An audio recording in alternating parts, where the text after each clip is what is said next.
अगर हम कानपुर की बात करें तो यहाँ की सीसामऊ सीट से पूर्व विधायक इरफान सोलंकी की विधायकी कोर्ट के आदेश के बाद चली गई थी। दरअसल उनके ऊपर एक मामला चल रहा था और उसमें ये हुआ कि उनको 2 साल से ज़्यादा की सज़ा हुई और जिसके बाद उनकी विधायकी चली गई। लेकिन अब एक और मामला सामने आया है कानपुर में, जहाँ पर एक पार्षद की पार्षदी को शून्य घोषित कर दिया गया है। और उसका कारण यह है कि जो नियम कायदे कानून होते हैं चुनाव जीतने के बाद, उसको पूरा नहीं किया गया था और उसके बाद ये पूरा मामला चला गया कोर्ट में। और कोर्ट में जाने के बाद अब कोर्ट ने आदेश किया है और उनकी जो निर्वाचन है उसको शून्य घोषित कर दिया है। अगर हम बात करें पार्षद के चुनाव की तो शायद संभवतः ये पिछले कई दशकों में ऐसा मामला सामने आया है जहाँ से कोर्ट ने इस तरह का आदेश दिया है। तो सबसे पहले जो वादी थे उसके इस पूरे मामले के, वो हमारे साथ मौजूद हैं। हाँ, हम उनसे बात कर लेते हैं। आप इधर आ जाइए। क्या नाम है आपका और आपने जो कोर्ट में मुकदमा लगाया था वो क्या लगाया था? मेरा नाम अजय शर्मा है।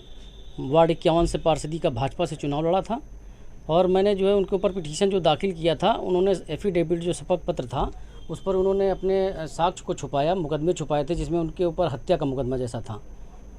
तो मैंने पिटीशन दाखिल कराया। फिर हमारे जो वकील साहब हैं राघवेंद्र पांडे जी, उन्होंने इस पिटीशन को जो है सही से लड़ा और इसको जीत हासिल करी इसमें।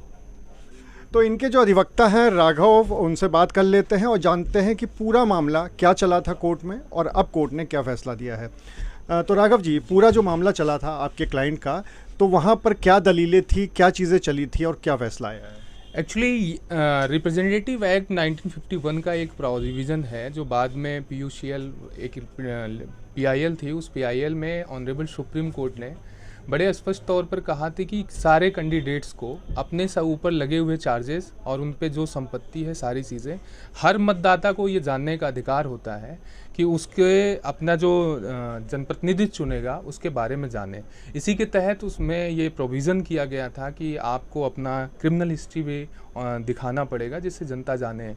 तो ये जो चुनाव 2023 में हुआ था मेयर और पार्षदों का कानपुर नगर में, अन्य उत्तर प्रदेश में सारे नगर निगमों में, तो उस दौरान एक अधिसूचना भी जारी हुई थी। अधिसूचना में स्पष्ट रूप से लिए लिखा गया था कि आपके ऊपर लगे हुए चार्जेस, या आप कन्विक्टेड हों या एक्विटल हों 6 मंथ या 6 ईयर पहले, उसको भी आपको मेंशन करना होता है। बट ये जो विपक्षी थे सुधीर यादव, जो हमारे क्लाइंट्स के साथ लड़े हुए थे 2023 का चुनाव, उन्होंने अपने एफिडेविट में उनके ऊपर जो संगीन एलिगेशंस लगे हुए थे, जिसमें 302, 498 और डाउरी डेथ जैसे ऑफेंस थे, जिनमें उनको सज़ा भी, जेल भी गए थे और अभी विचारण चल भी रहा है, बहुत जल्दी उसमें भी ट्रायल का फैसला आएगा।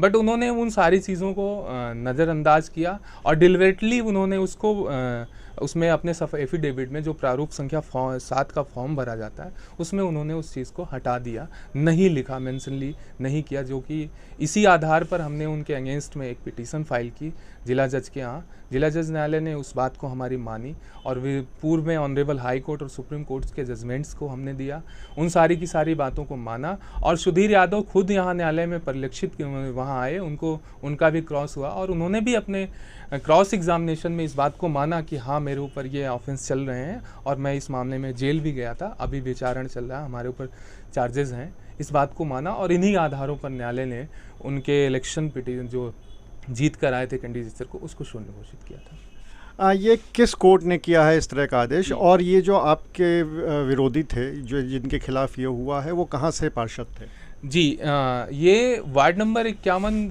बर्रा कानपुर नगर के पार्षद थे, 2023 में ये जीते थे। और इस पिटीशन को पहले जिला डिस्ट्रिक्ट कोर्ट में, जो हमारा नगर निगम का एक्ट है 71, वो कहता है कि जो भी कैंडिडेट को अगर उस चुनाव जीते हुए चुनाव, या उसमें एक प्रोविज़न और है, मैं आपको अनुराग भाई बता दूं कि कैंडिडेट ही नहीं, कोई भी पर्सन जिसको ऐसा लगता है कि इस चुनाव में कोई करप्शन हुआ है या किसी भी तरीके से कपट या कोई चीज़ हुआ है, फ्रॉड हुआ है, तो कोई भी थर्ड पर्सन भी जो वहाँ का मतदाता है वो भी पिटीशन फाइल कर सकता है। लेकिन हमारे कैंडिडेट ने पिटीशन फाइल किया उनके अगेंस्ट में और उसके बाद डीजे साहब ने उसको सुना और सारे अपोजिट पार्टीज़ को नोटिस गई। नोटिस जाने के पश्चात इस पूरे प्रकरण को एडीजे 9 शेष बहादुर निषाद जज साहब ने इसको पूरा सुना और उसके बाद उन्होंने इस पर निर्णय किया। तो ये काफ़ी बड़ा मामला है, क्योंकि इससे पहले जिस तरह विधायक, जैसा कि हमने आपको बताया कि इरफान सोलंकी की विधायकी गई थी और अब पार्षदी के जो निर्वाचन है उसको शून्य घोषित कर दिया गया है। अनुराग अग्रवाल, TV9 कानपुर।